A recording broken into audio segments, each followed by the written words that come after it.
This initial solution will show you how to create a shareable folder on Google Drive. Open your Google Drive and click on New. Click on New Folder and give the folder name. Create. And as you can see, the folder has been created. Now select the folder and click on Share. Now enter the email address or Google group you want to share with.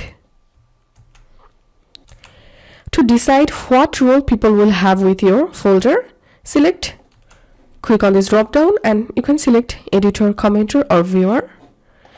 And you can add a message here. Now click on copy link to copy your folder link and click on send.